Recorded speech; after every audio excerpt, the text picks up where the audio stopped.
For some of us that are really excited over UFC and all these great fighters, you want to see power? Look at the body of Rasulullah sallallahu alaihi wasallam. Look at the power of Rasulullah sallallahu alaihi wasallam. Such a strong individual, such a powerful individual, that the greatest wrestler of the time, Rrahman, he comes in front of Rasulullah sallallahu alaihi wasallam. He says, "Oh Muhammad, you put me to the ground and I become a Muslim." And Rrahman had never lost a fight in his entire life. Do you know how strong these Arabs were? When the poets describe the power of the Arabs, when the poets describe the powerful men of the Arab, you know how these Arabs would prove their power? They would take a rope and tie it around their waist. They would take a rope and what would they do with it? Tie it around their waist. And the other side of the rope they would tie it on a horse. Then with both of their hands they would grab a tree.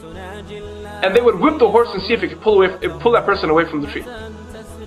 Can you imagine that? They would whip the horse then and say what? "Let me see if you can pull me away from the tree." And he would be holding to the tree like this. These men were rock solid. These men were true strong men. You can't even imagine that. A lot of those Arabs, how would people describe them? For example, Umar ibn al-Khattab radiallahu anhu. Those who describe the physical feature of Umar ibn al-Khattab radiallahu anhu, how do they describe him? They say his forearms are the size of a normal man's thigh. Look at your thigh for a second. Feel your thigh for a second. Right? The forearm of Umar ibn al-Khattab radiallahu anhu was the size of a normal man's thigh. These men were strong men. And this man comes in front of Rasulullah sallallahu alaihi wasallam. He sees a beautiful, handsome face and he thinks that there's no power behind it.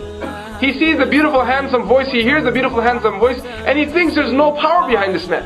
And he says, "Muhammad, why don't you beat me, sallallahu alaihi wasallam, and I will become a Muslim." Rasulullah sallallahu alaihi wasallam said, "Okay, bring it on."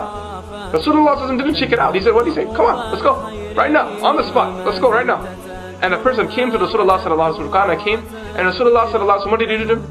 He picked him up and patak on the ground. He put him down. He stood up again. He goes, "No, I slipped there."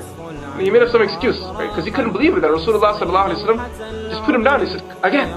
And he comes to Rasulullah sallallahu alaihi wasallam a second time. And what does Rasulullah sallallahu alaihi wasallam do a second time? He picks him up again and patak on the ground again. He can't stand in front of Rasulullah sallallahu alaihi wasallam.